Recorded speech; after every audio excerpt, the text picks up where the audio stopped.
I was informed that most of you are not really interested in Buddhism, but you're interested in happiness and meditation.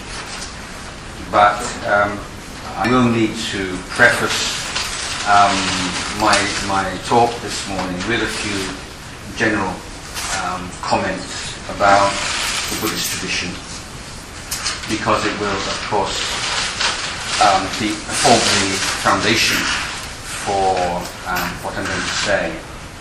And I'd like to make a distinction between Buddhism and the religious traditions that we are familiar with in the West. Now, we now often use the word faith in place of the word religion. So those two words are seen to be more or less synonymous. We talk about the Christian faith, the Islamic faith, and so on. And I would characterize the great monotheistic religions that grew up in the Middle East, such as Christianity, Islam, Judaism, as essentially belief systems. And because our exposure to religions is almost exclusively to the belief system kind of religion, that we tend to assume that all religions are basically the same thing, except people who belong to different religions believe different things. Now my proposition here is that Buddhism is a different kind of religion altogether. It is not a belief system religion. It doesn't have dogmas that you have to believe in. And this is why many people say Buddhism's not really a religion. So I'm not going to get into sort of discussion of definitions of terms here, but you could either say, okay, it's not a religion, or you can say, well, we need to expand our definition of what religions are. My understanding of Buddhism is that it is an education system. So it's a radically different way of looking at religion. Not looking at religion as a faith, as a set of dogmas that we believe in and try to live by, but it's an education system.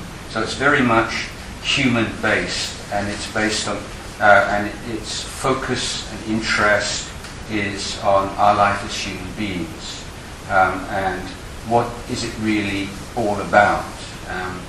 And the Buddha taught that in our life we experience a lot of unnecessary suffering, disease, discontent, because we lack a true understanding of ourselves and the world that we live in. And so the Buddhist teachings focus on ways of educating and training our conduct, our speech, our emotions, our intellect in a harmonious, or to use a modern term, holistic way, in order to eliminate all of this unnecessary suffering that we create for ourselves, and simultaneously allowing us to access, to experience various levels of happiness which we do not ordinarily realize, and we lack, I think, a really systematic approach to our lives. So let me give you an example. When we have a major problem or crisis, like I've just been reading about the world food crisis at the moment. So what happens when we have this crisis, this suffering, a lot of suffering? So we start to look at the causes and the conditions. What are the conditioning factors for the food crisis in the world at the moment? And we'll put our heads together and make various come forward with various hypotheses, and then we think, well, what can we do about it, given the resources that we have, given the constraints and so on and so forth? What can we practically do about it? What do we need to do first? What do we need to do second? And so on and so forth. And this is absolutely basic to the way that we live in the world, isn't it? But what the Buddha is pointing to is that there's a huge disjunction between the very rational, intelligent, thoughtful way we deal with problems external to ourselves and the way we deal with the world inside ourselves. And so when we experience a crisis, pain, suffering in our lives, instead of developing an ability to sit back and look, gather information, reflect, make an analysis and find skillful means of dealing, what do? Well, we turn our back on it, try to get away from it, take a pill, go shopping, eat something, and we have these various unsatisfactory and ultimately unfulfilling sort of stopgap methods of dealing with the pain and the discomfort in our lives. And so, very simply, what Buddhism is saying, why don't we use the same intelligence that we apply to the external world in our own life? And it's not, therefore, a mystical or metaphysical program we're talking about here, but in many ways it's an application of common sense. And certainly when I first came across the Buddha's teachings in my teens, I didn't in any way feel I was encountering an exotic Eastern religion. It just seemed to me absolutely obvious and common sense that as long as we lack any true understanding of ourselves, then we lack skill in dealing with thoughts, emotions, our daily life, and we become so easily prey to all forms of greed and hatred and delusion and things that cloud, sully, and upset us. So we experience unnecessary suffering within our lives and in our relationships with other members of our family and the communities and the societies we live in, the world at large. And that although we are not in any way devaluing or overlooking the importance of external factors in the subjective experience of happiness or unhappiness in life, what the Buddha is pointing out to is that there is one factor which is perhaps more important and more central than any others, and that is our own response to events, whether they are external or internal. And that is where we have some responsibility, opportunity, and some freedom to take control of our lives and to find a way forward in our lives. So the Buddhist way is saying, okay, can we at least accept that we would all like to be free of pain and unhappiness in our life, and we would all like to lead a life characterized by a sense of well-being and happiness. If that's so, how are we going to go about that? Well, and particularly, what are the obstacles to that kind of happiness? Because I think a failure, I would say, of most religious philosophical traditions is that so often we're being told how we should be, and we all know that already, don't we? We should be kind and generous and good and honest and so on and so forth. I mean, every one of us could write down a list of all the things that we should be. But the problem is that we're very seldom given any clear, precise, systematic information and advice on how to get from where we are now to how we should be. And so people start to feel guilty and start to feel self-aversion, and think, I'm hopeless, I'm just such a bad person. My religion tells me I should be like this and I just can't do it. And so you feel this sense of sort of helplessness and sometimes even despair, and often carrying a large burden of guilt around. And so what particularly drew me to Buddhism is its pragmatic quality, and it's when you just start off with, well, how are we right now?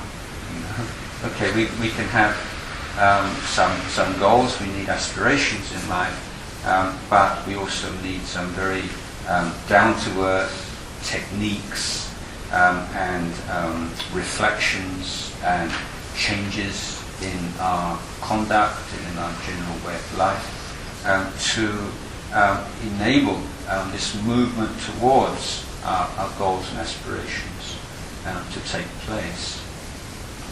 And as I say, the most fundamental teachings of the Buddha is that we lack a true understanding of the way things are, and that we also, at the same time, every one of us, man, woman, child of all nations, have the capacity or the potential to realize the way things are. So, to put it most broadly, our general sense of discontent in life and feeling that it's not quite right, nothing ever is just exactly how you want it to be. There's always something missing. That kind of underlying, gnawing sense of disease that we carry around with us is not somehow intrinsic to the human condition, but is based on the fact that our whole way of looking at life, our way we think about things, the way we look at ourselves, the way we look at other people, is out of sync. It doesn't relate accurately to the way things are. So the movement towards happiness is also simultaneously a movement towards vision and understanding. So it means we're looking very closely at our life in all of its different aspects and various spheres of activity.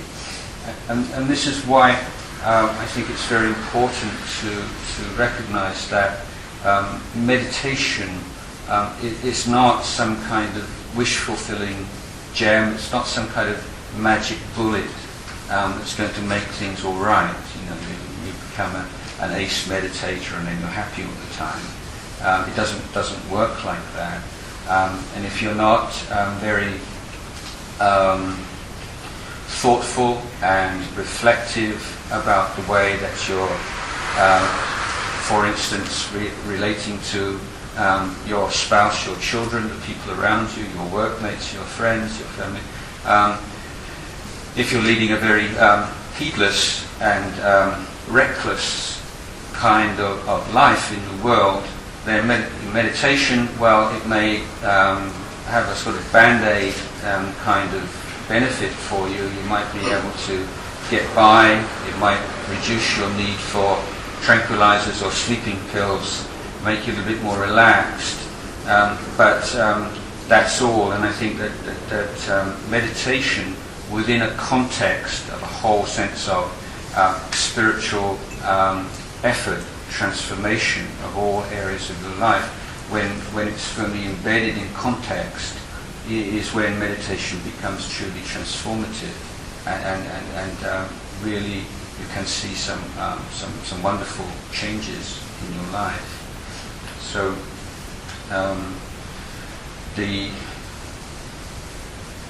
now from here, I think the first thing that we realize, if we're willing to look interested in looking at experience rather than living by assumptions and habit, is that very effort is extremely difficult, to turn the light inwards rather than always outwards, and to be looking at, okay, what's going on inside me? What's really happening right now? What does it really mean to a human being right now. It's incredibly difficult because you're going against the grain so much. You realise that the means by which you can experience more happiness, contentment, ease, sense of well-being, meaning in your life, the human mind is incredibly undisciplined. And the first thing that you realise, it's a sobering realisation, is your mind's a mess. Okay, so that's wisdom, to see that. That's the first arising of wisdom. My mind is a mess. But if it stops there, it's depressing. But the fact is, you need a basic confidence that it doesn't need to be a mess. And this is why we look up to great teachers. Started off in the same boat. Their minds are a mess, but through their efforts, they proved that it is possible to do something constructive about that. And it does need a certain amount of humility, and I think that you have to face up to the fact that we lie to ourselves a lot, we delude ourselves a lot, not just consciously but unconsciously, and it is a voyage of discovery, but sometimes it can be a tough one. Now you may not totally agree with what I've just said there, but I'll give you an interesting example of this. There's a professor in one of the Californian universities, I think it's South California, brilliant man called Charles Tart, and he did over a period of years a number of experiments on hypnosis. And so he'd get some of his student volunteers together, and for instance, in the hypnotic state, he would say, after you come out of the hypnotic state, I'm going to say to you, would you like a cup of coffee? And when I say, would you like a cup of coffee, I want you to walk over to the door and put up the umbrella. Okay? And so he snaps his fingers, the young man comes out of the hypnotic state, and Professor Tart sitting there and said, would you like a cup of coffee? So the guy immediately gets up, walks over to the door, puts up the umbrella. And Professor Tart says, why did you do that? And he said, well, when I was walking here this morning, it looked a bit drizzly, and I didn't bring my raincoat with me, and I saw that umbrella there, and it didn't seem to belong to anybody, and I was just wondering whether it was usable, and I might borrow. So the point being, he had immediately a string of extremely plausible, rational reasons for something which was absolutely, completely, 100% irrational. The only reason he put up that umbrella was because he was told to do so in a hypnotic state. And the implications of this, if you think about it, ask yourself, how many times has that happened in your life? I mean, he had no awareness of it. Our brains are just incredible, instruments that can just do the most amazing things. And one of them is rationalization, and that's not a sort of conscious deceit. It's something that happens unconsciously and automatically and at great speed. And that's just one example of the sort of untrustworthy nature of the uneducated or untrained mind. Now, a lot of times we also, I think, have a general sense when things are not quite right, when there's some kind of problem brewing or something, but because our lives generally are so caught up with so much activity that we just sort of, I don't have time for that right now, don't go there, it's if I start thinking like that, I wouldn't do anything, so there's this sense of there are certain kind of no-go areas and certain kind of things that we just don't want to pursue, we don't want to think about, or the implications of it are just too huge right now, I've just got too much on, so you're just putting on it. And in the long term, this has certain repercussions, and it can beginning with physical health, of course, and then going on to emotional, spiritual health.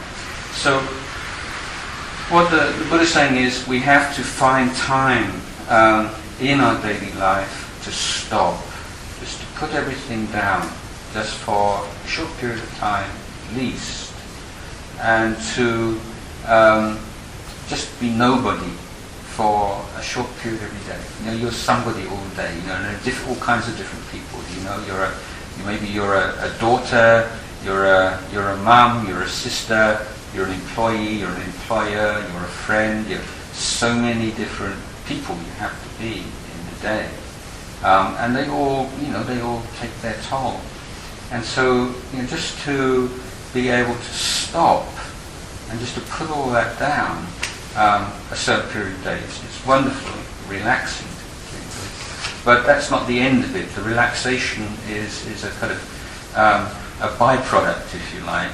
Yeah, it's a wonderful byproduct, but it's not the heart of it. The heart of it is that you're developing like a camera, kind of a zoom function.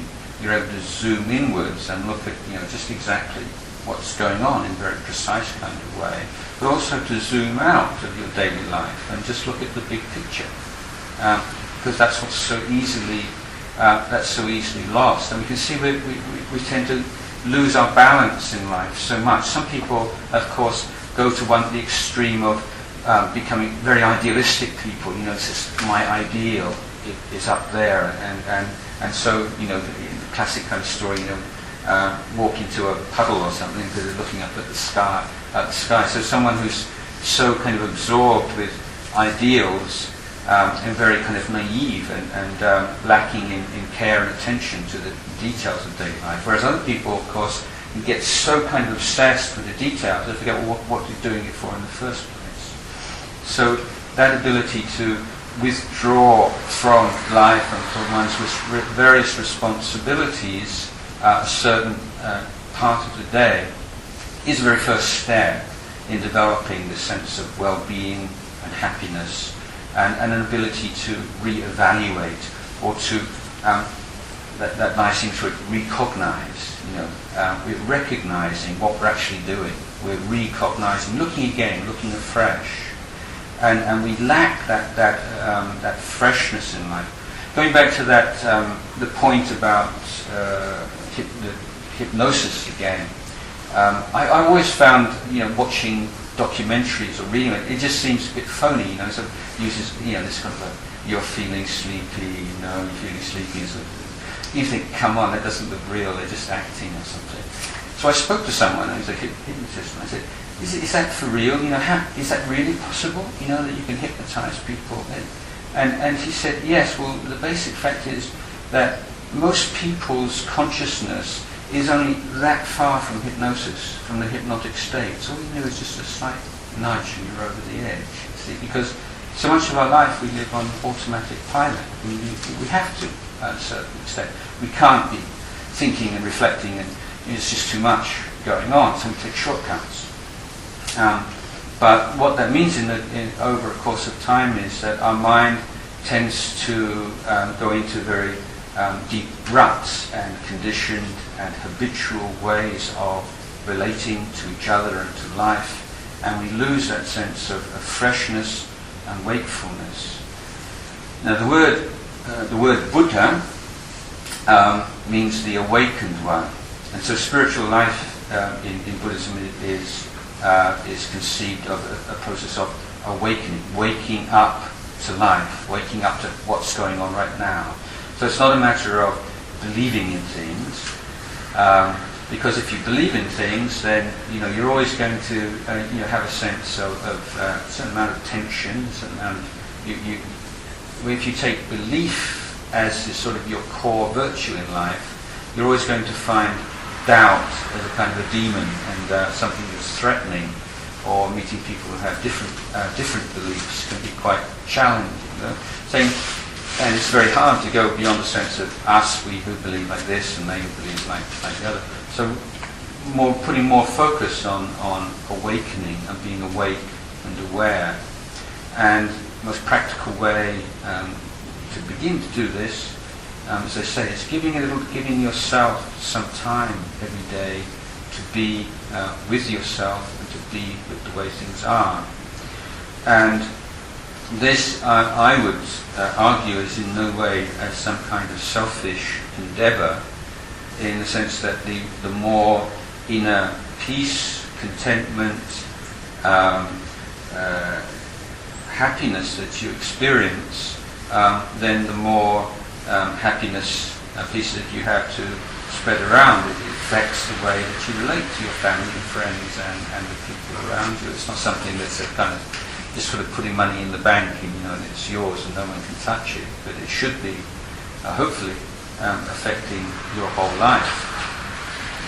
So in meditation, the first task is to develop the power of attention and the ability to be present in the present moment. And this is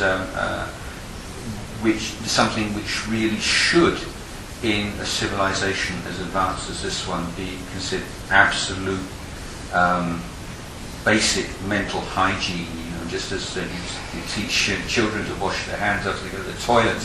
I mean, it's at that level, really. I mean, the importance of having some inner discipline and being able to be present, to experience. Now, the way to go about this is that you take one particular object as an anchor for your awareness, and it could be any one of a number of things. One of the most popular object in the Buddhist tradition is the breath.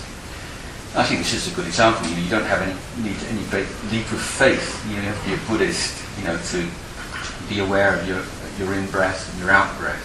Whatever religious tradition you belong to, or even if you're an atheist or whatever, you breathe in and you breathe out, I hope. So it's a matter of bringing your mind to the sensation of breath, the whole in-breath and the whole out-breath. Now, of course, the mind rebels, and it doesn't want to do that. It's just so contrary to the way that we usually allow our mind to wander here, there, and everywhere.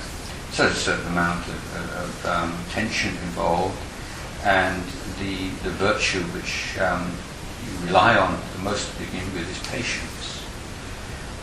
So where does patience come from? You see, we have to look at that. Why is it that we can be patient with some things and not with others? Why can we find ourselves extremely impatient in traffic or with people that we don't know, but we can be incredibly, almost supernaturally patient with our children? It's because we love our children. In other words, because we see some meaning and some value and some purpose in being patient with our children, we can be patient. Because we don't see any particular value, purpose in being patient with people who annoy us in the traffic jams, then perhaps we're not. So here there's a little bit of wisdom arising already. We see that it's not a matter, I'm a patient person or I'm not a patient person, but patience is a conditioned mental phenomena which can be weakened or strengthened in various ways. And the things that, if we decide that patience is something we want to develop, then we give attention to the supporting factors for it, which are faith, confidence, seeing the value of something.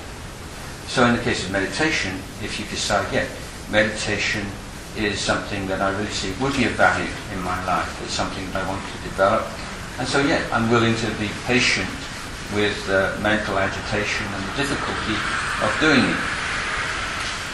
So now meditation is not sort of like you're either successful or you're a failure at meditation, because it's the essence, it's a very important part of what I call this education process. So in using the breath as an anchor for what we call mindfulness or awareness, then we illuminate all those mental factors, all the things going on in our mind which are unmindful. We begin to see our habits, the ways that we create this unnecessary suffering in our mind through the way we think about things, through particular habits that we've developed since we were children or perhaps before that. So the fact that you can't keep your mind on the breath doesn't mean you can't meditate, doesn't mean you're hopeless, this isn't for you. But what you are beginning to see is the way your mind works, and this is really what it ultimately it's about. Initially, what tends to happen is your mind's going here, there, and everywhere, and you just very calmly, deliberately, firmly bring the mind back. Again, to the analogy of looking after your child, I think it's good. Your child is crawling off to somewhere dangerous, while you're doing the ironing or something. You're not going to get angry with it. What the child doesn't know, what's dangerous, what's not dangerous. So now don't crawl over there. Come back over here. And you carry on, come back. And as a mother, you realise that's the way small children are. You're not going to get angry or resentful about it. And similarly, this is the way your mind is. It's never been trained. It's never been educated. It's never been disciplined in even the most basic kind of way. So it's absolutely inevitable that your mind is not going to want to stay with the breath initially. So you bring it back. But then after a while you start to notice certain patterns, how do you know if you're getting old? Not without looking in the mirror. In very simple ways.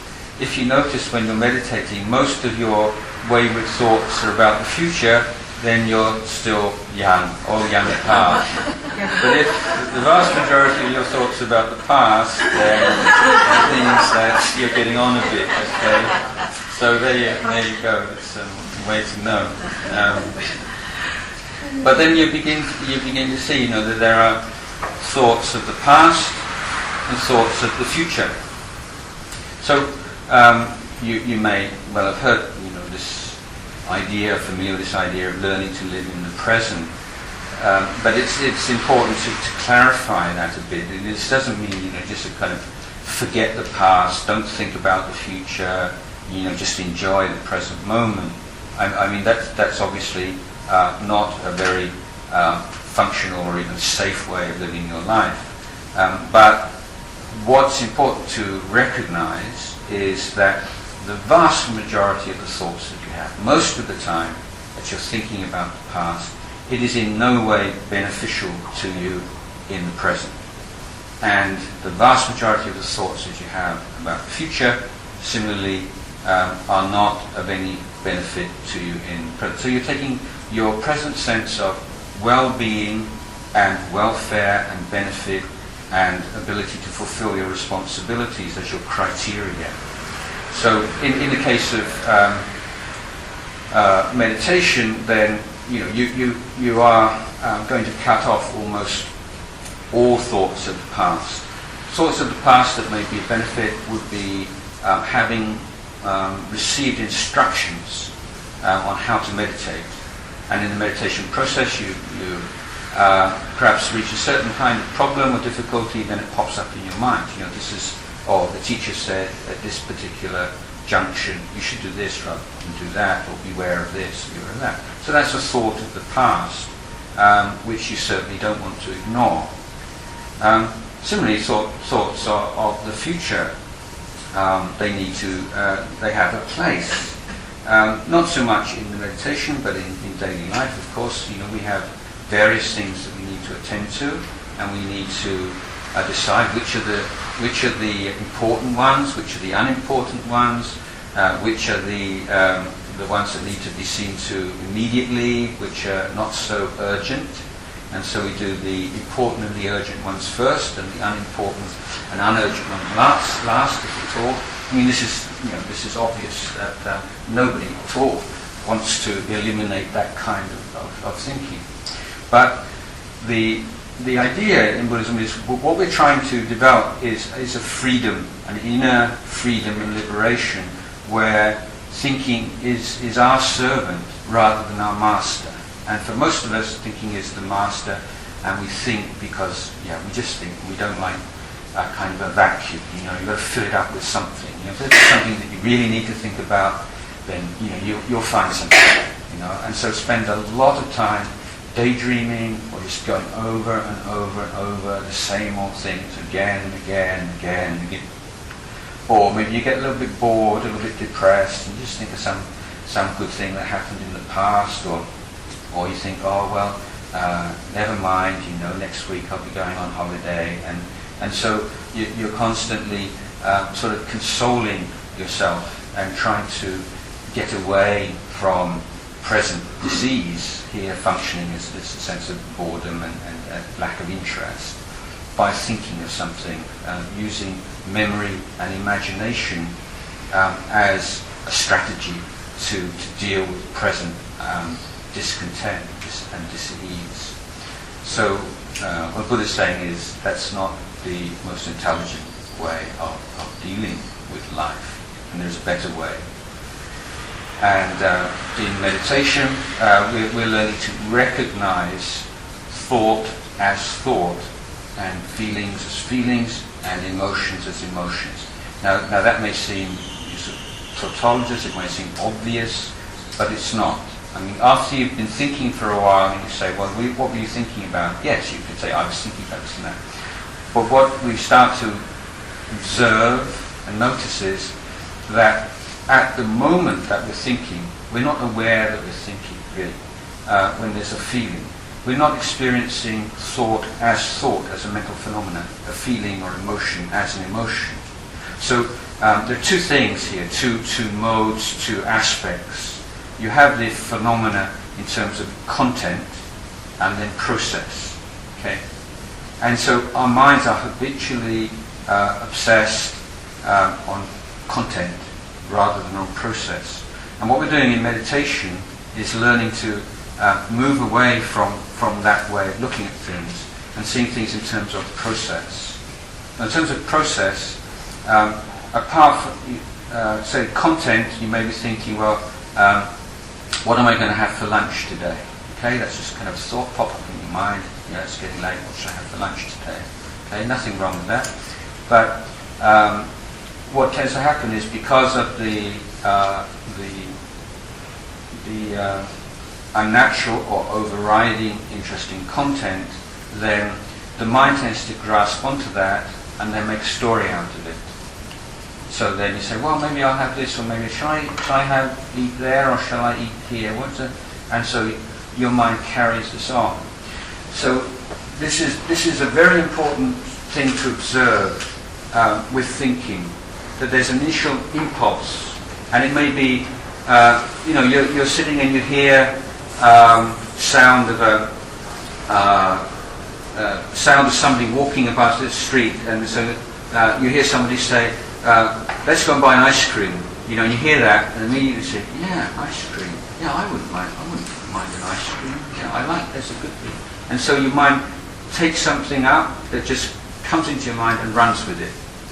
And that is one of the most dangerous and destructive habits that we have. Because of that lack of awareness, at the moment that there is impact through the eyes, ears, nose, tongue, body and mind, a thought arises as a consequence of that, and at that moment the lack of awareness leads us automatically, habitually, to embroider upon it, to proliferate, to add on to it.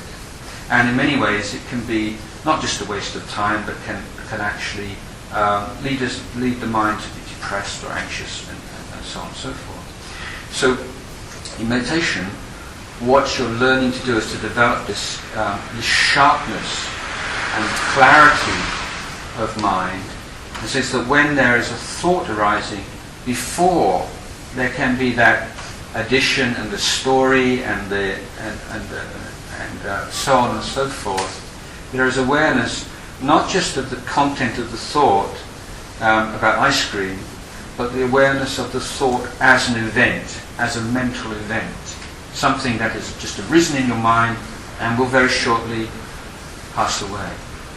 So you're moving towards this awareness of experience as a stream of things arising and passing away, arising and passing away. And that is one of the sort of fundamental kind of realignment of your whole kind of subjective experience of your life. And it is revolutionary. I mean, it may not sound strange or normal, but it simply that. This is where you suddenly realize you have a real, within your hands, you have a very real, very effective means of positively influencing your sense of well-being in life. You don't have to, allow your mind to take you off here and take you off there. Somebody says, "Oh, you look nice today." And you say, "Oh, thank you." And you're sort of up on cloud nine for a while, and then you're walking to somebody else's. I don't know what she's wearing that for. She looks really fat in that. And suddenly and so in daily life, your mind's going up and down, just by things people say, things that people have, because there's no awareness of just how this is all taking place. It's not some kind of a black box on an aeroplane. It's something you can look at and be aware of in real time with a certain amount of training. And this is what meditation is really all about. It's not developing this kind of sense of floating off into another world where you don't have to worry about life anymore for a second. You come out and feel better, and you say, "Okay, now I'm ready to go on and deal with things again." So it's not this kind of like a hit, like a drug or something like this.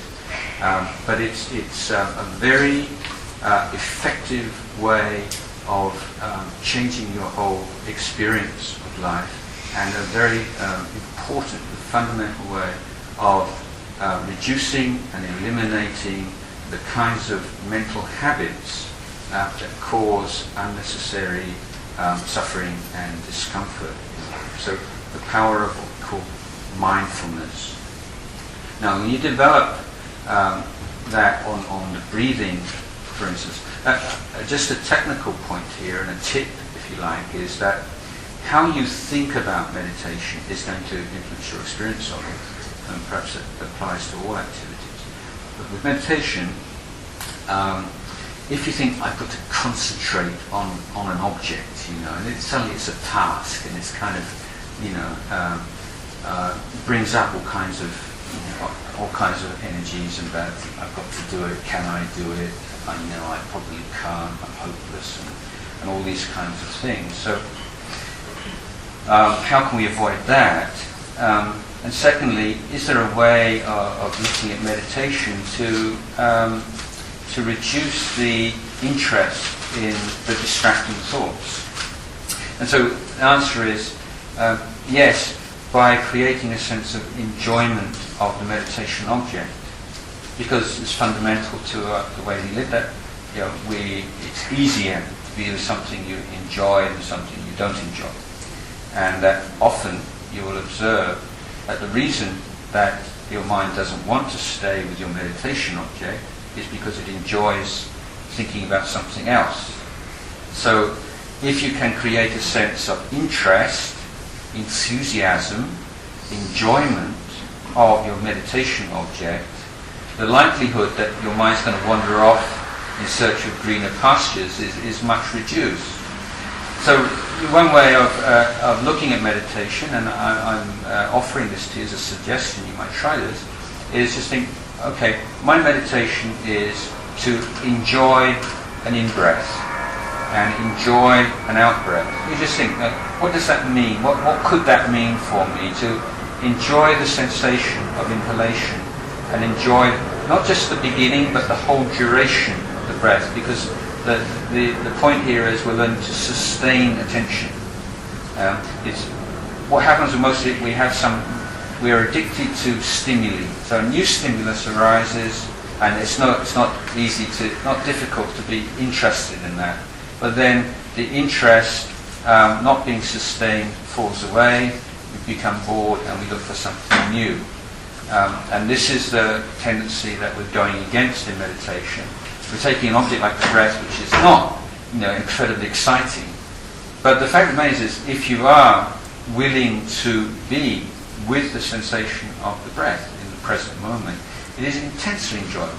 It's probably the most enjoyable thing, believe it or not, you could ever experience. It's absolutely marvelous, because it's not the breath itself so much as the quality of attention. And once you experience that just a little bit, then the vistas become very exciting, and you begin to realize that there are all kinds of opportunities in just your ordinary daily life where you can experience some real enjoyment and sense of well-being. Beginning with having a shower, brushing your teeth, getting dressed, walking up and down the stairs, standing in the lift, cooking, all kinds of activities in which you don't need to use your brain. You don't need to be thinking about it. You don't have to be reflecting on how to brush your teeth or how to have a shower. You know how to do these things.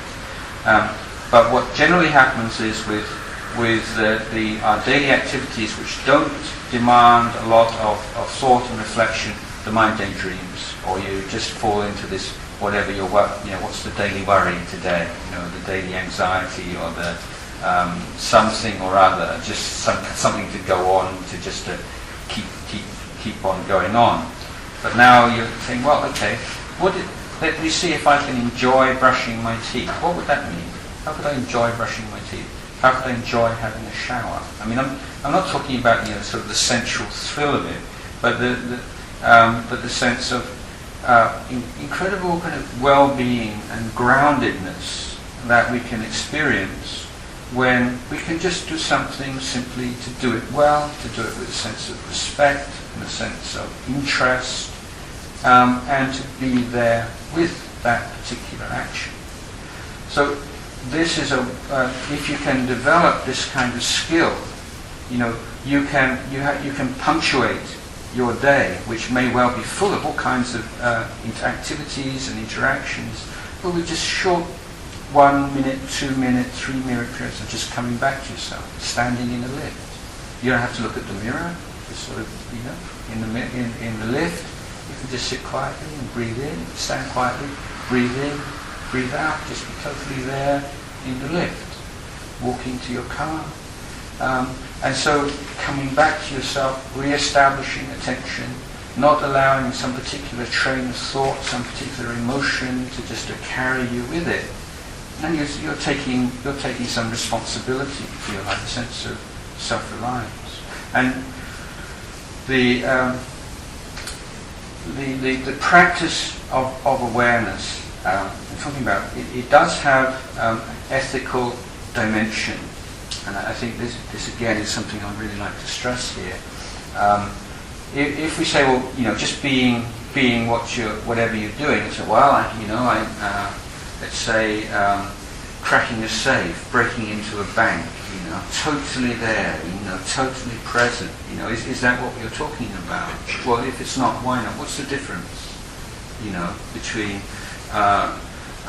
doing something which is really hurtful or harmful to somebody else, but being totally there and not thinking about the past or the future or anything else?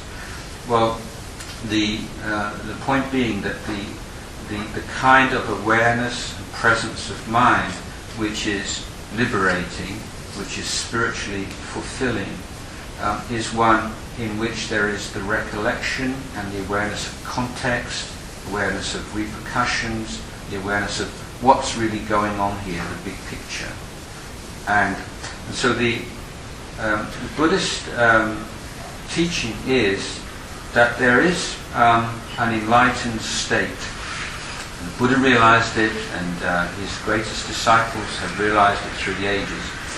And that enlightened state is one in which the mind is completely and utterly free of every kind of suffering and of all of its conditioning factors, which are grouped into greed, hatred, and delusion. Now, that enlightened state is not confined to an absence of certain things, but there is simultaneously, complementarily, a presence, most particularly of wisdom, and compassion and inner freedom. So this is the Buddhist ideal, the state of free of suffering and its causes, a mind which is bright and pure and full of wisdom and compassion. And so from that highest state, then we have a criteria for right and wrong, good and bad, appropriate, inappropriate in our daily life. We have a real sense of direction, a compass. We say, well, any action of body, speech, mind, which increases the amount of suffering, the amount of greed, hatred, and delusion in our mind, is bad, wrong, inappropriate, whatever word you want to use. Whatever frees the mind, whatever reduces the power of those defilements, as we call them, and increases power of wisdom, compassion, peace, this is good, appropriate, and so on. So now you have a criteria. So being mindful and being present is not just that, you're not thinking about other things, you're there with brushing your teeth or there, but there is this sense of, is this what we call wholesome or unwholesome, leading towards my goals and aspirations in life, my spiritual aspirations, or leading away from them. So that is also an aspect of what we call mindfulness. Now, meditation, as I said, will only really start to have some of these benefits and be effective when there is this holistic, complete approach to life, and beginning with life in society, we need to be living in such a way that we're not sort of betraying our ideals, and we're not undermining them. And in particular, the Buddha spoke about creating boundaries for ourselves. And it's absolutely important that these boundaries must not be perceived as commandments from outside of ourselves and with backed up by a reward and punishment regime, but that these are boundaries that we take upon ourselves as a way of educating our conduct. So we have in Buddhism what we call precepts. So first precept, not to harm, not to kill, not to oppress, and so on. And so a Buddhist says, I undertake the training rule. I undertake the education of my conduct based upon refraining from hurting others. And so that becomes an object of recollection. You've taken it on voluntarily as a way of training yourself, and you think about it a lot. Now, that's being able to recollect, to remember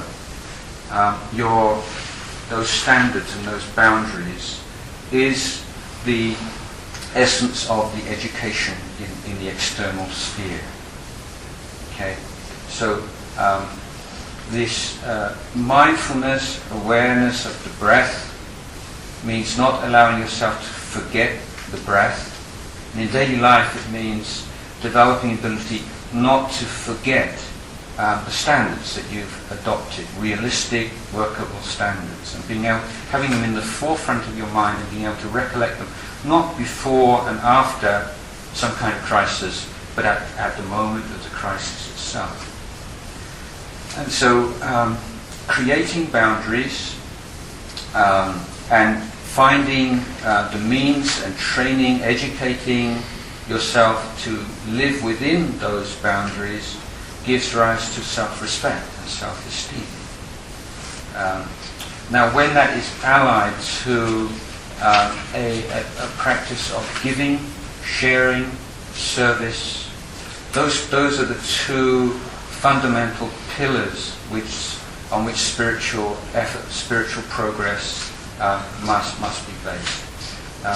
The self-respect which comes from being able to live within boundaries based on respect for others and goodwill, loving kindness for our fellow beings. and a sense of empowerment and well-being that comes from being someone who gives, who shares. And that conventional self-image of someone who, through giving, you see, and it doesn't have to be material things, it can be sort of giving of time to someone who's lonely and unhappy, be sharing of knowledge, sharing of anything, giving anything that you have, material, immaterial, which you value and you think that you know would be a benefit to someone else. Sharing some part of that creates warm feelings in the community and in the society in which we live, and binds people together in the society in a good way. But it changes the way that you look upon yourself, because now you can see perhaps in a very humble way, I am someone who can, at least just in a tiny, very humble way, reduce the amount of suffering of others. I'm someone in maybe just a very small way, someone who can increase the pleasure and happiness of others. And those two things, living within boundaries and developing this practice, spiritual practice of giving and sharing, creates the emotional stability and self-respect and liking the self that you need to really be able to pursue this spiritual path. So, in some ways we know the famous saying of Michelangelo, how do you sculpt this incredible horse or whatever? He says, well, I just chip away everything that's not the horse. So, and this is the same kind of idea. Happiness is not somewhere out there. It's just being more intelligent and capable about removing all the things which are preventing you from really experiencing this sense of well-being, which in a way is our inheritance as human beings. It means interest in looking at experience, not just sort of wanting to grasp onto the present things and hold them for as long as we can and squeeze out every single drop of pleasure and happiness from them and try and push away certain things. I don't want that, I don't like that, because there's never any peace in that way. You're always very conditioned. I can only be happy when I have this, and I can only be happy when I don't have that. That's not the best way. But understanding the nature of experience, particularly in the way that it rises and passes away according to causes and conditions, and you can influence and affect the arising and passing away of both pleasant and unpleasant conditions by systematic, intelligent, consistent effort with regard to the causes and conditions of those phenomena. Now that may sound very technical, but when you start to meditate and a lot of these things just become more and more obvious. But it is an attitude of looking towards life and saying, yeah, I want to learn about this. What's this all about? That's the kind of fundamental idea of life as lifelong learning, not just learning about particular subjects and skills, but learning about being a human being. This is I think the way to have it. And just to end with a lovely story, a true story about a Tibetan monk who was, as a child, taken to be a Rinpoche, as to say, a great monk who's reborn, which meant that from an early age he took on responsibility as abbot of various monasteries in eastern Tibet. This is before Chinese invasion, of course. And he was taken on a kind of inspection tour, visiting various monasteries in rural Tibet. And he and his entourage walked into this monastery up in the mountains, and suddenly this really big, fierce dog came out. He's barking, and he's really. And of course, in the East, you see a dog like that. It's not just the fear of being bitten, but there's a possibility of rabies, and so this big dog came in, and of course he comes towards the group of monks, and everyone scatters, sort of running off towards us, and leaving this teenage monk standing there, and he looks at the dog, and he just strides straight towards the towards the dog. And the dog goes, "Ugh!" and and the dog ran away. And this is, Tibetan teachers will give this as a good example. This is your attitude. Something really frightening comes.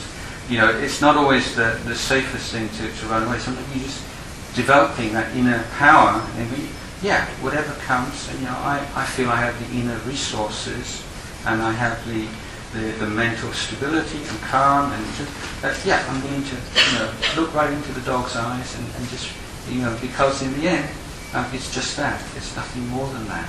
I'm seeing that whatever appearance it's just that, a thought. No matter how horrible, terrible thought you might have in your mind, it doesn't mean you're a bad person. It means a bad thought has arisen and passed away in your mind. It's like you have a TV, and this incredibly violent movie comes on. It doesn't mean that your TV's violent. It's just a movie, and so all these horrible visions and things. Sometimes you can horrible thoughts, very aggressive thoughts, and it's just something that's arising, passing away in your mind. All very wonderful, inspiring, beautiful thoughts. Something arising and passing away in your mind, and being able to see that the way your mind works. That ultimately is the way to well-being and peace and happiness. So I'd like to end my discourse at this point.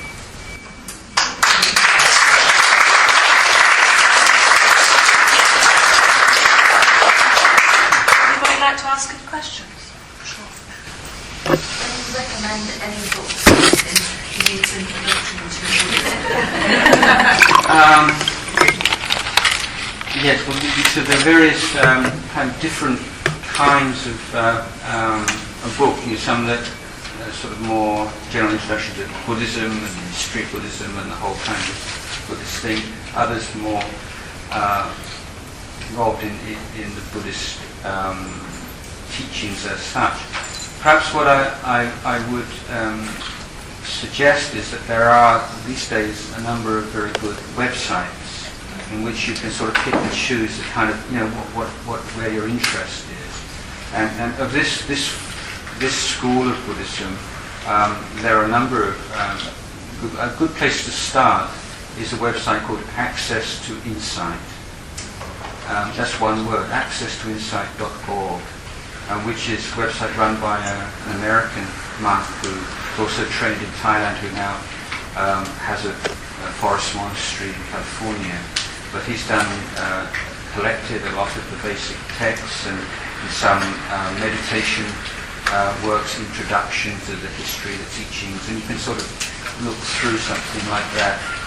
Probably a lot more easy than just in a book. It's a bit hit and miss with books sometimes. And then there is a website called Dharma. That's the Pali word for like the teachings. DHARMA threads. Is it Dhamma threads or Dharma threads? Could you say it again? Yes, I'm just checking. what Dharma is with an H? Yeah,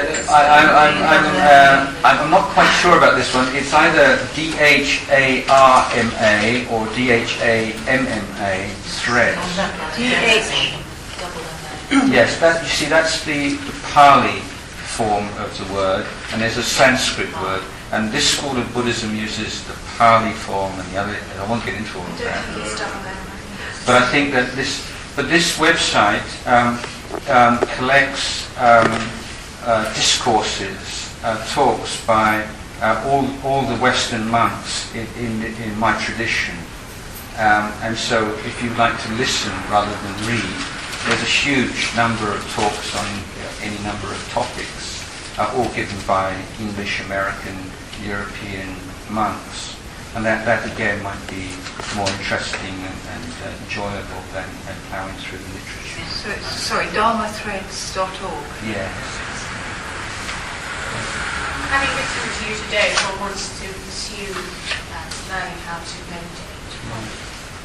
What would you advise living in Brussels?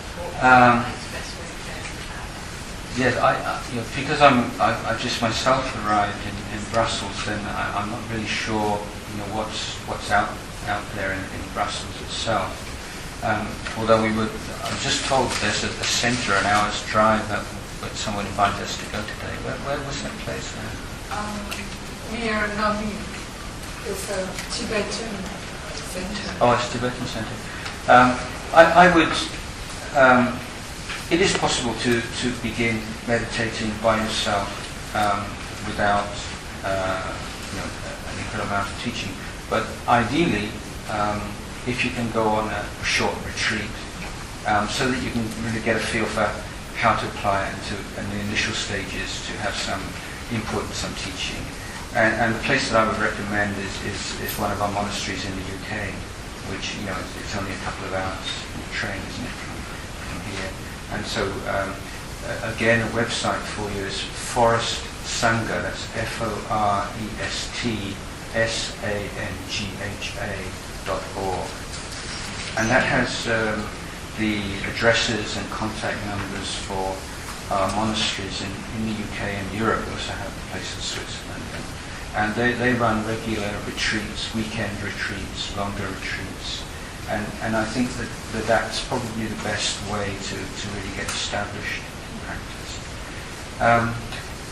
If that's not immediately convenient for you, or in the meantime, say, you don't have to meditate for very long to begin with.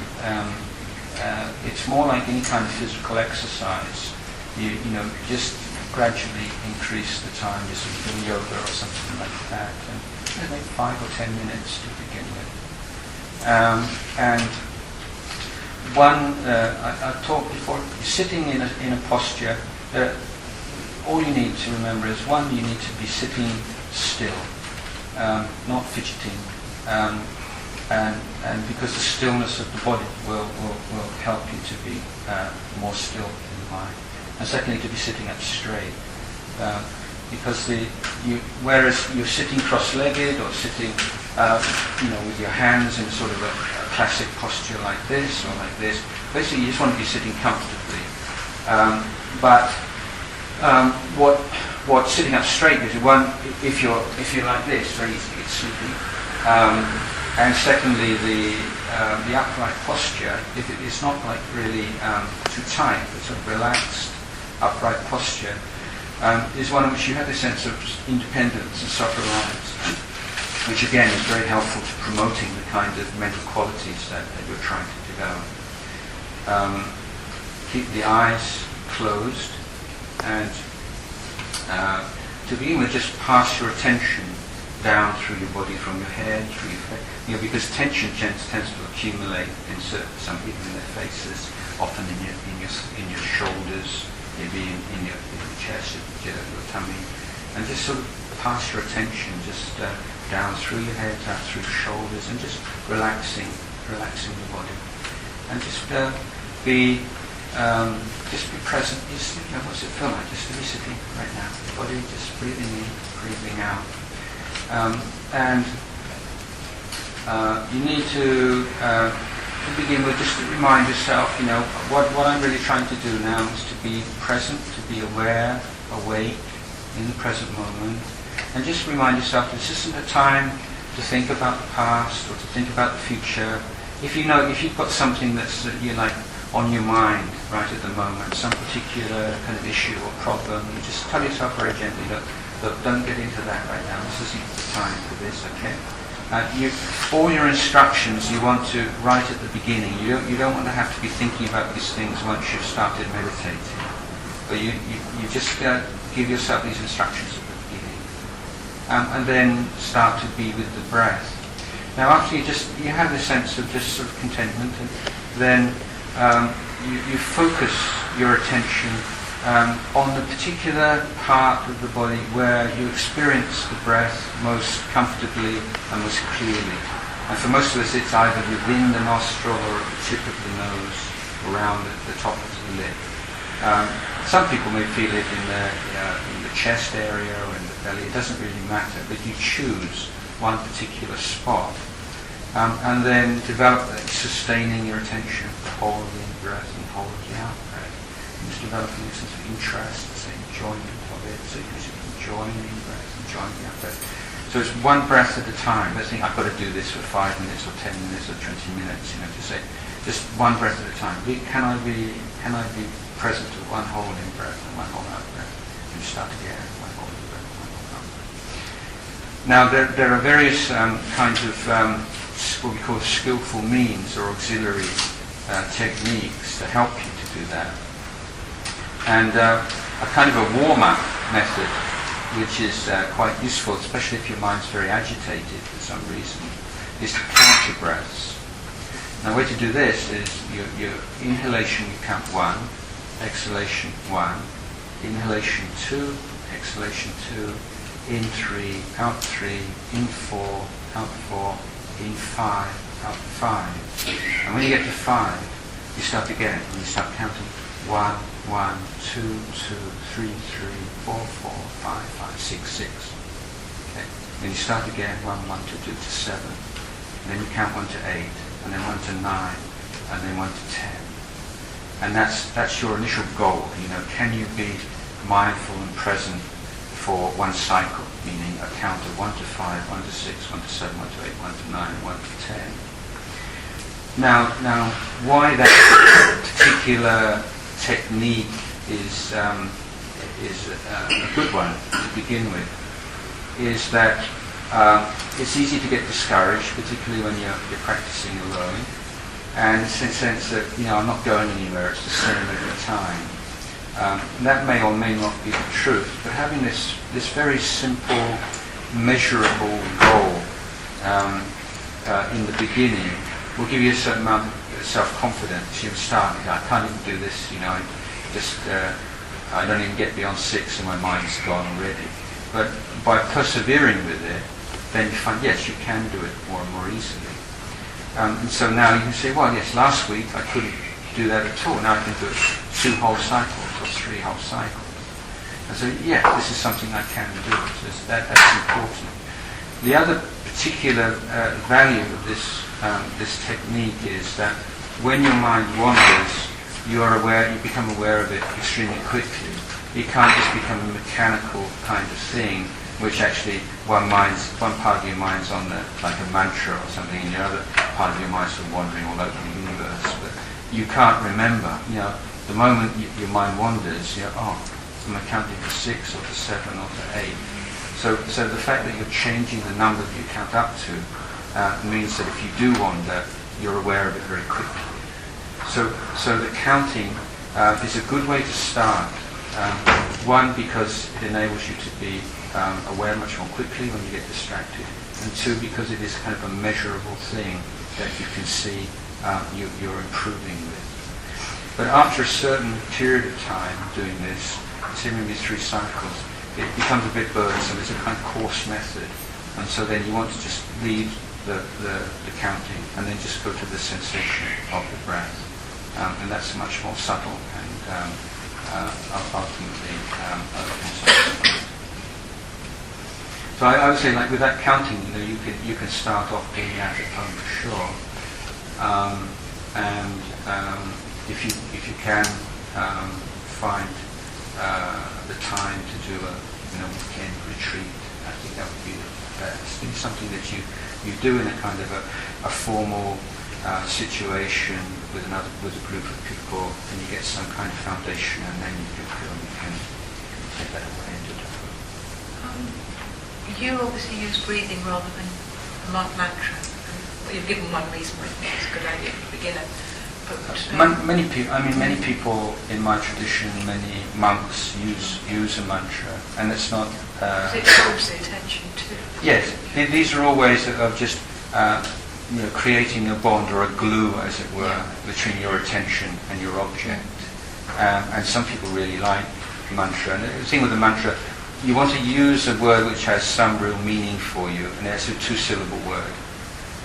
So in Buddhist tradition, we use a word derived from Buddha, so it's Buddho.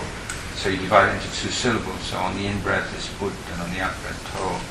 But there's no reason why you couldn't use a word from another religious tradition. There's Jesus or Mary or anything, or some uplifting concept like kindness or anything. The thing is, it's 2 syllables, and it's something which acts as a glue between your attention and the object. I learned TM a long time ago, and we were given a mantra which had no. Could you speak up so that we hear Sorry, your I beg your question? pardon.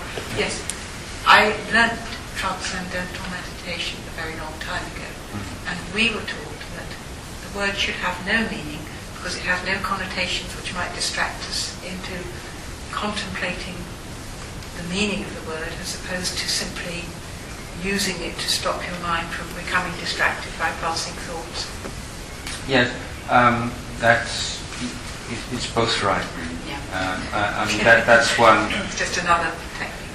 Yeah, I mean that's one attitude to it. I think that when you have a word like Buddha or something which has meaning, then the glue has an emotional dimension, and emotions, are very powerful. And if we learn how to deal with them, they can actually help us on the spiritual path.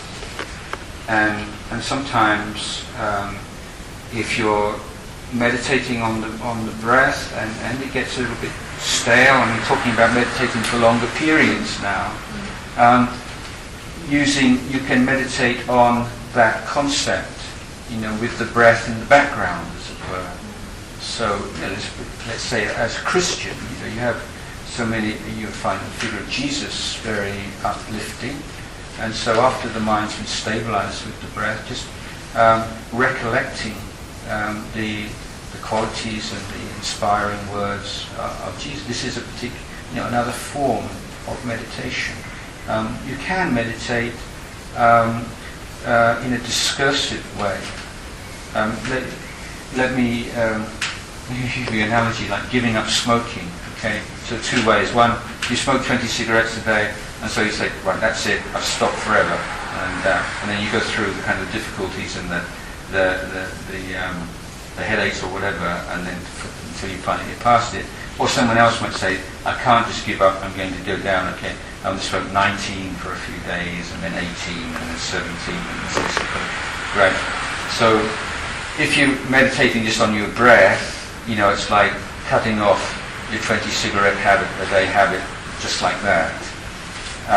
Whereas if you take up a form of meditation requiring a certain amount of thought, it's like you're reducing your habit little by little. But that you have to think in a very systematic way, in a way that you've decided on beforehand, certain kinds of reflections. And then what happens is that after a certain point of time, the mind just naturally finds the thinking a little bit burdensome, and sort of just puts the thinking down because it's had enough. So sometimes this is a better way of dealing. And in Buddhist tradition, we even take a subject like death as a meditation object, and to actually be thinking and reflecting on death. It's a great taboo, in society. You don't have to think about it. But thinking about the inevitability of your death, the fact that you don't know when it's going to happen, it could happen any time, in any way. So taking up a few of the basic, incontrovertible truths about death, and thinking about them and the implications. But because you're very clear, I'm only thinking about this, and you're not allowing your mind to wander off elsewhere. It's a disciplined kind of thought, that it can have the same calming effect as maintaining attention on the breath or some other object. And in certain occasions, it can be more successful. When you mentioned earlier about the UK retreat, Forest Sangha, Yes. I think it was, you said that it was aligned with your particular tradition. Yes. How many traditions are there? Yes, sorry, that's kind of a vague word. Well, to begin with, I'm part of what's called the Theravada Buddhist tradition at large, which is the kind of Buddhism that you find in Sri Lanka, Thailand, Cambodia, Burma, so Southeast Asia these days. And it is, in some ways, sort of the conservative tradition, in the sense that sort of guiding ethos is that everything, that the Buddha taught a complete path of training or an education process which doesn't need anything added to or taken away from. And so we're just trying to uphold that tradition and to keep it alive and to train within it and to share it with others. Whereas the Buddhism that moved northwards and into China and Afghanistan, Iran, all the Stan countries and all those were all Buddhist at one time, and eastwards to Korea and Japan and also in Tibet. They were a lot more liberal, as it were, and willing to adapt to the societies in which they spread into much more. And so so it got kind of watered down. yeah, they probably wouldn't look at it like that. They would say, they kept the essence, but were willing to compromise on the details, as it were. So the kind of, by the time you got to Japan, some of the Japanese Buddhist sects look at Buddhist teachings almost diametrically opposite ways to the way that Southern Buddhists would do. You have some in this school of Buddhism. The idea is the Buddha can't enlighten you; he can only show you the way. You have to develop this for yourself. Like if you're hungry, you have to eat yourself. Maybe someone can give you some nice food, but in the end, you have to take it. Or if it's medicine, you have to take the medicine yourself. Whereas though in Japan, you have this idea of mankind these days is weak and can't really practice what the historical Buddha said now, but you pray to some Buddha up in another heavenly world, and he'll have compassion for you and help you. And so this is much more like a sort of theistic tradition. There's this huge kind of spectrum of Buddhisms, as you like. It's not just one Buddhism. Now within the Theravada Buddhist tradition, you have the idea of what we call a fourfold assembly. So it's not like in theistic traditions you have like a clergy, which are sort of like halfway between the laity and the deity, and they're the sort of the people who are representatives of God on earth or so on. Whereas in Buddhism you have an idea of a society composed of monks, nuns, laymen and laywomen, and that there are porous boundaries between them. For instance, in Thailand it's traditionally been the case that every young man would be expected to become a monk at some time in his lifetime. Usually, say, after finishing school, before getting married, before starting a career, for 3 months, which is a period of a rains retreat. And it'd be very hard to make a good marriage if you've never been a monk. You'd be considered immature, untrustworthy, and many parents wouldn't want their daughter to marry someone who's never been a monk. Okay? Now this system still hasn't disappeared, but with modern development it's not strong as it used to be, and people not becoming monks for such a long time. But still, if you're a civil servant in Thailand, you can at one point in your career get 3 months paid leave to be a monk, and many people will take advantage of that. So if someone becomes a monk for 3 months, then it's a time when all the family will go to the monastery every day, or to offer food and to listen to teaching. So it's not just he himself, but his whole family receives the benefit. And then for the rest of his life, he has a sense of real connection with the monastery. Now, the order of monks in a country like Thailand is generally divided into 2 groups. You have the monks who live in the monasteries based right in the villages and the towns and the cities, and their life is more devoted to study and to more what we may call priestly responsibilities for the local people. So there's a very sort of close relationship with. And village monasteries have been traditionally the local hospital, hotel, meeting place, the place where all the concerts take place, when there's the fairs. It's the place where all the monks tend to be the best craftsmen. It's the school, everything. It's not like a place with walls all around it. There's people walking in and out all the time. And then you have a smaller group of monks, which we call the forest monks, the forest tradition. And we live a bit further away from the villages and towns, in forests generally. And life is a lot more devoted to meditation practice, and the standards of the monastic discipline are kept much more strictly. And so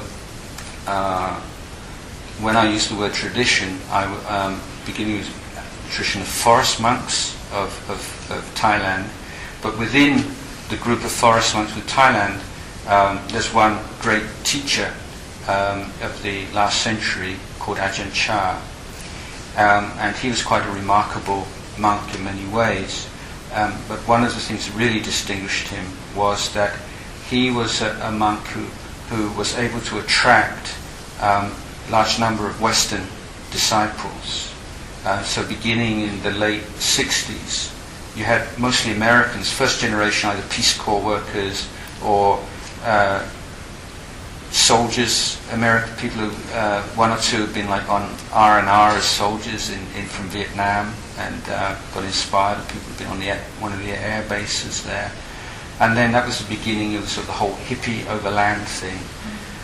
And so a community of Western monks started to gather around him, and he built a monastery a few miles away from his own monastery, specifically for people from other countries who wanted to come and train as a Buddhist monk under his guidance, but where the teaching would be in English, and these things were made a little bit easier for newcomers. And that was the monastery in which I was the abbot for a number of years.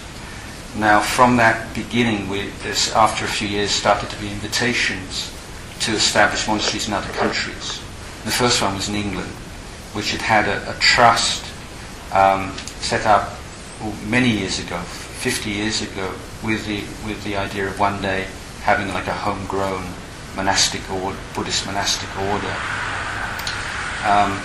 And first, in the mid-70s, the monks first were living in this townhouse on Haverstock Hill, if anybody knows Haverstock Hill, and next to a pub near Hampstead Heath. This is where I first got to know the monks, and so the monks would still go up an alms round every day, but as our teacher says, is don't think you're going out and getting food, you're going out to get people.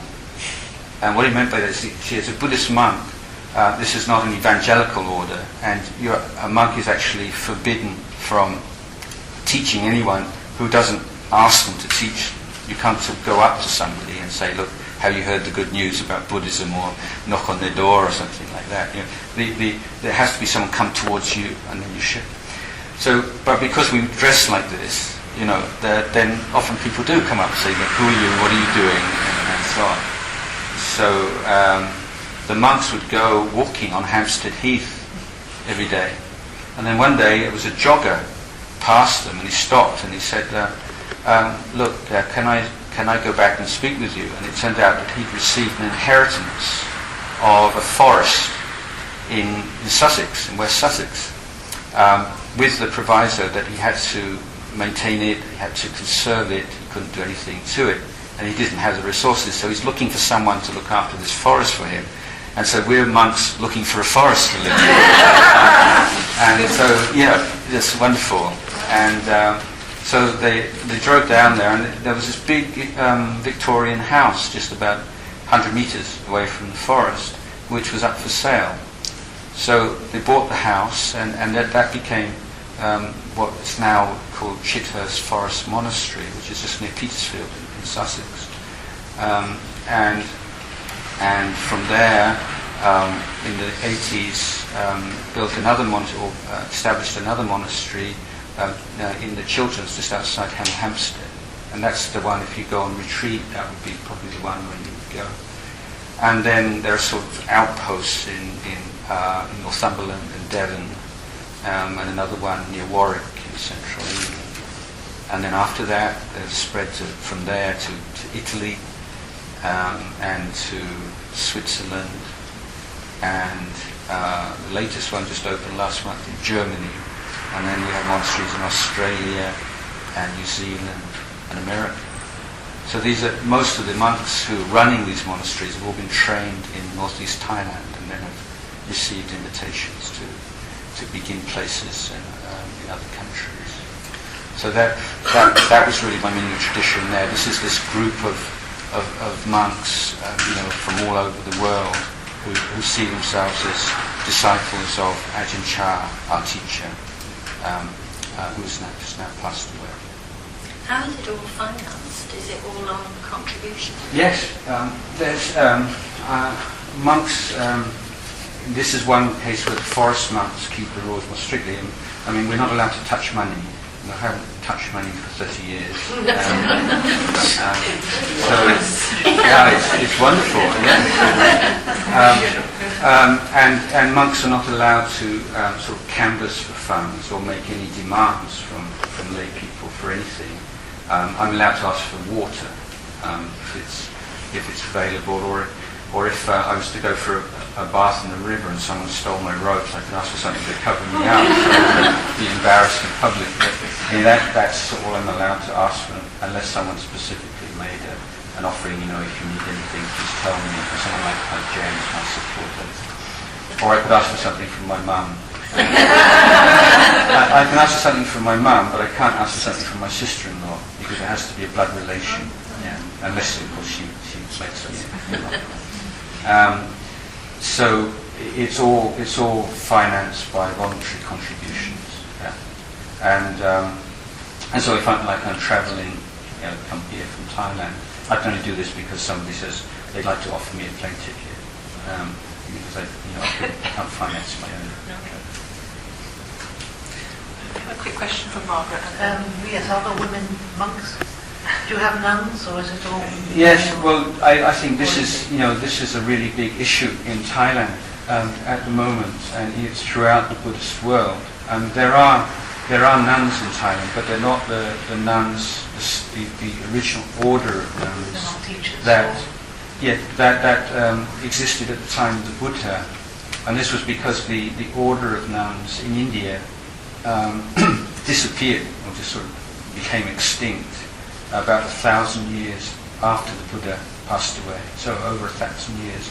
And so when Buddhism spread to Southeast Asia, just after that, there were already no nuns. So there's no historical tradition of nuns, what we call the bhikkhunis, in Thailand. But they have a sort of a kind of a lay nun tradition, which is basically not, I think, sufficient for women's needs, but particularly now. And there is a general movement which began in Sri Lanka, and often it's Western women who are behind this. We're trying to find ways to revive the original bhikkhuni order.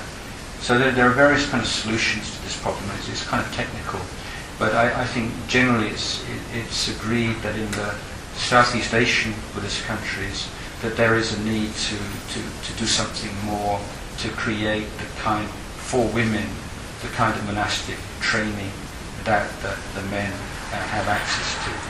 Now, having said that, all monasteries have facilities and are open for women to go and stay and to receive teachings from the monks. And so it's not a problem of access to teachings and to training so much as giving a proper opportunity for women who have a monastic vocation.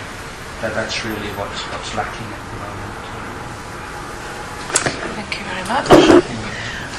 Thank you. Now we know what a forest monk is, Yes. not what we first thought. Dan, thank you very much for bringing attention so we could have you talk today. You've got lots of food for thought. So I'm going to be living in the present, having plenty of vision, and learning to be here and now. So I would like to just give you a little gift of flowers, one for each of your family, the colour of the Buddhist Wonderful. Thank you to Emily here in a short time. And we'd also like to thank the welcomers for taking care of us today, and Emily to take the money and the ladies in the kitchen. So thank you very much for your presence.